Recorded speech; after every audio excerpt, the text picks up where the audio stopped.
So, you want to play Bladesworn, the most unloved elite specialization in competitive PvP. Well, lucky for you, I'm one of the last remaining Bladesworn mates, and I'm here to bestow upon you my knowledge and tips. And maybe, just maybe, you'll get out of that silver champ. As a Bladesworn, you can only wield one weapon set. The other one is replaced with the Gunsaber. It has everything you'll ever need. It's a perfect weapon. And if I could, I'd fuck it anyway. It's both a ranged and melee weapon.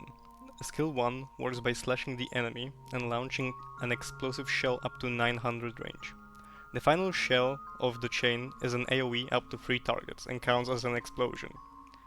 Skill 2, Blooming Fire, is boring. The only thing that it does well is cleave down targets and counters blindness. Still, it's an alright range tool if there is some distance between you and your foe and you don't want to get close. Skill 3, Artillery Slash. Now this is where the good shit at. It has huge range, damage and daze.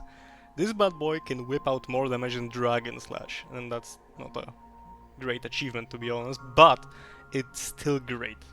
Depending on the amount of ammo you have while casting, it will differ. There's the Virgin 1 ammo version that does alright damage, no stun, but reliable.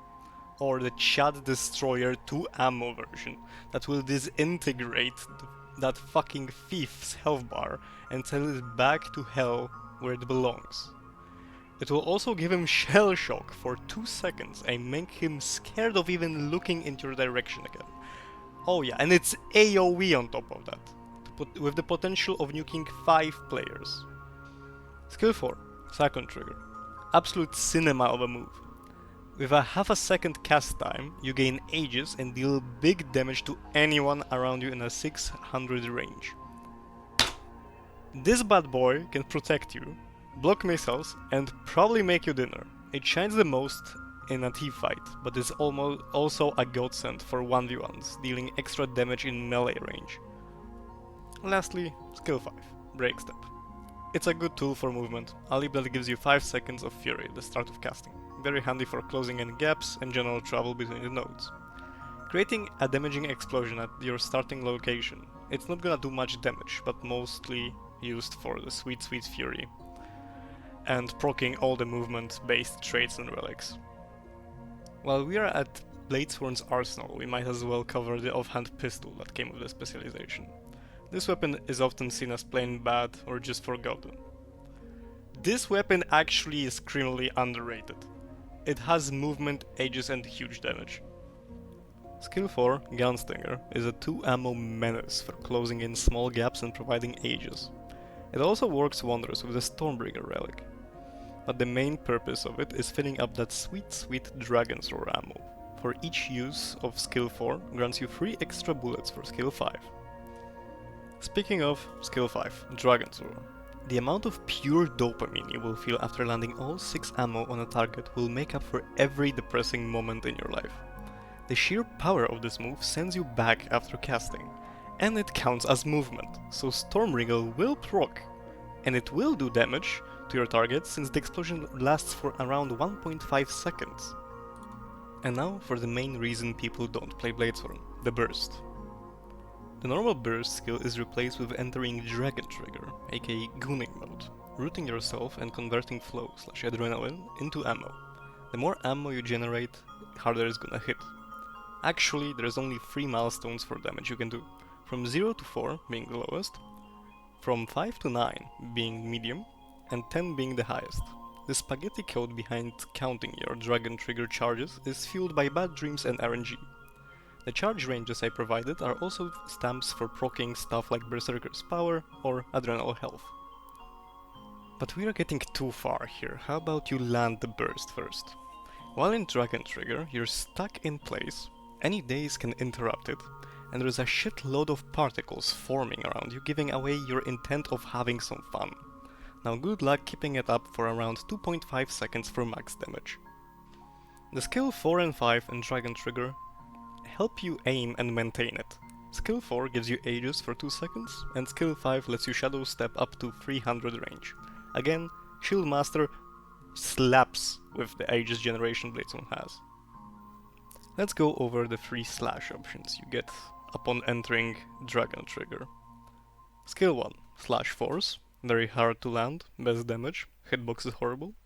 Skill 2, Slash Boost, easy to land, good movement, medium damage, you can get interrupted while in animation, otherwise perfect. Skill 3, Slash Reach, oh boy. How the fuck didn't that hit him?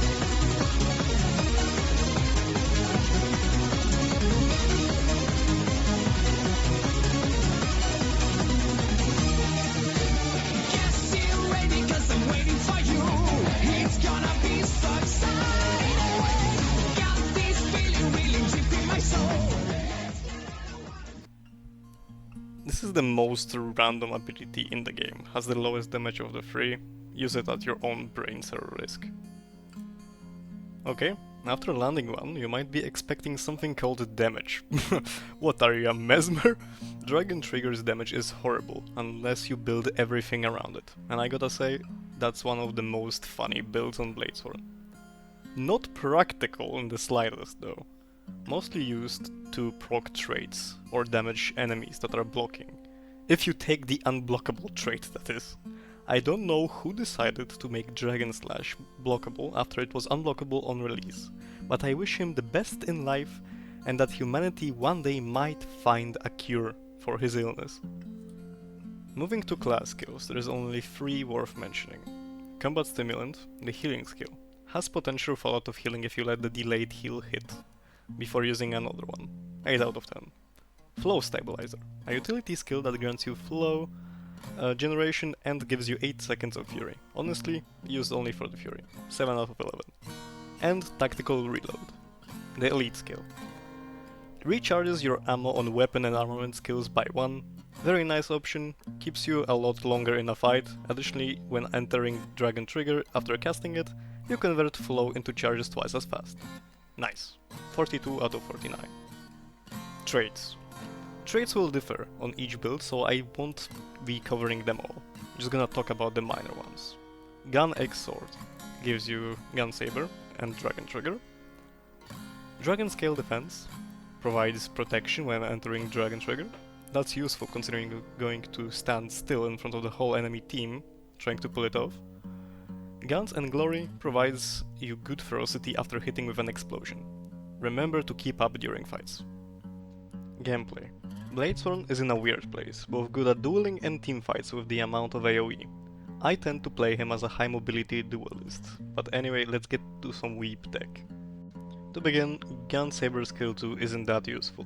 Use it on downed, escaping, or clustered enemies. Gunsaber skill 3, 4 and 5 are great to combine together in almost any order. For example, this small combo goes 5, 4, 3, 4, but you should use the skills depending on the situation. Just go with the flow and try using that skill 3 when it's max ammo for the biggest payoff. Remember that Gunsaber skill 1 is a ranged option. Might not be doing much damage, but it's a good pressure tool. If your F1 equip Gunsaber is on cooldown, you can still swap weapons by entering Dragon Trigger. Be warned, it will reset the cooldowns of swapping weapons. The Shield condition will make your F1 skill cooldown longer, but you can still swap back to original weapons by using the original weapon swap, since it can't be debuffed. Sadly, doesn't work both ways. People are often scared of your Dragon Trigger. They will panic dodge to not get hit. You can bait out dodges by using the skill 5 to get closer to them without slashing, fueling the panic even more. Dragon Trigger is one of the most telegraphed skills in the game. Even Helen Keller could see it coming. It's not a dumb idea to fire it instantly after entering the mode for small trait procs and damage. You can only have 2 weapon sigils that are placed on your original weapon. The sigils you put there will also work on the Gunsaber. If you still have flow left over from a fight and you're standing on a node, entering Dragon Trigger is a good idea. If an enemy comes, you have a good opener, and if not, you can just boost to make the rotation faster. Before taking the Lush Forest trait, make sure that it works. At the time of recording this, ArenaNet has deactivated the trait without any in-game indication. But hey, it's just a small indie studio, what can you expect? Remember to dress up like an anime protagonist for extra intimidation factor. And for my final tip, make sure that you're having fun while playing. Bladesworn is at a horrible spot and I don't sense any reworks or buffs anytime soon. ArenaNet is too invested with their newly found crab fetish than making sure an elite specialization fucking works. If you're looking for more guidance or builds, I recommend a Bladesworn Mad Lad, Build Wars 2 Pseudo. And if you're looking for more general warrior content, check out Captain Crabface. And with that being said, the end are out. See ya!